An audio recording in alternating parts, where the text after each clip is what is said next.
Monsieur Maurizio Zanella nous a rejoint sur le plateau TV. Merci beaucoup de votre présence. Bonjour, merci à vous. Vous êtes le président de la Franciacorta. Alors vous me disiez tout de suite la Franciacorta pour la région et le Franciacorta pour le vin. Pouvez-vous nous parler de cette belle région? Bon, c'est un endroit bien sûr magnifique. C'est dans le nord de l'Italie, c'est très proche des Alpes, à sud d'un lac qui s'appelle le lac d'Iseo, entre le lac de Como et le lac de Garda. Alors, c'est une région qui a une histoire assez profonde du point de vue de la culture et de l'initiation à produire du vin, mais pas pour le vendre pour une consommation personnelle. Alors c'est seulement 50 ans qu'il s'est démarré le marché en produisant du vin pour le commerce. Avant, c'était seulement fait dans des maisons nobiliales qu'ils avaient à l'intérieur du palais des vignobles pour se faire le vin pour la propre consommation, mais ce n'était pas destiné pour la vente. D'accord. Donc une production uniquement de vin effervescent?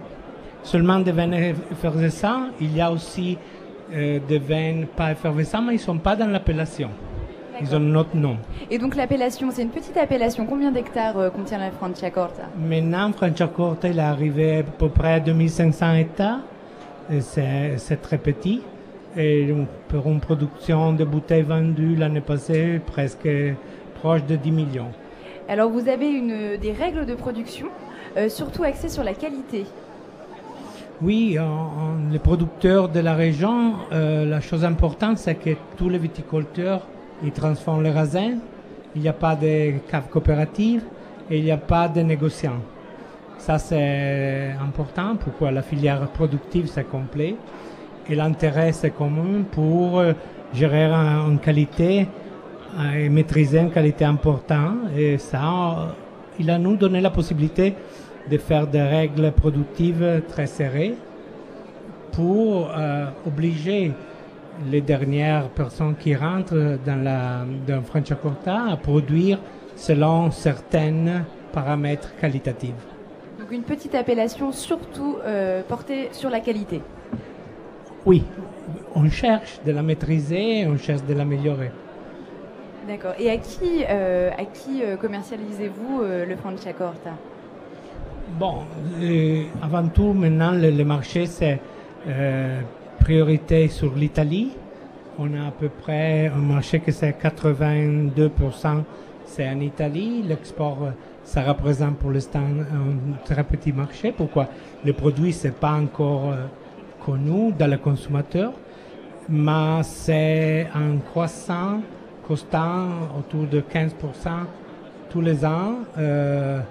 Et avec un prix qui est arrivé à des niveaux très satisfaisants pour un produit qui a seulement 20 ans d'histoire. Et y a-t-il une stratégie au niveau justement de la commercialisation, au niveau de la distribution? Bon, chaque maison il a son politique.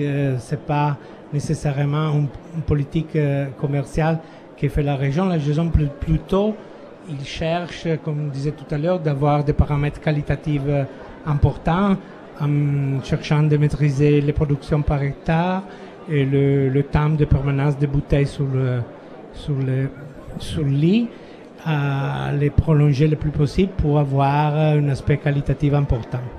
Donc vous disiez tout à l'heure que c'était une organisation un petit peu particulière, pas de négociants, pas de coopérative, des vignerons qui élaboraient leurs bouteilles eux-mêmes. Oui. Combien de personnes? Il y a à peu près 350 viticulteurs. Et de ces 350 viticulteurs, il y en a à peu près une centaine qui font aussi les procès d'élaboration et commercialisation de les bouteilles. C'est-à-dire il y a une centaine de maisons qui ont la filière complète. Et donc, comment voyez-vous le Franciacorta demain? Quelle va être son évolution? Bon, on ne peut pas jouer le rôle sur le plan de la quantité. Pourquoi? Au maximum, on pourra avoir un réseau en termes de quantité de 3000-3500 hectares. Ça donnera un maximum en production de 25 millions de bouteilles. Alors, on est obligé de jouer la partie et sur le plan de la qualité pour avoir une Franciacorta qui est connu comme un produit très spécialisé avec une qualité importante. Et donc vous êtes présent sur le Vitef. Pourquoi votre présence ici?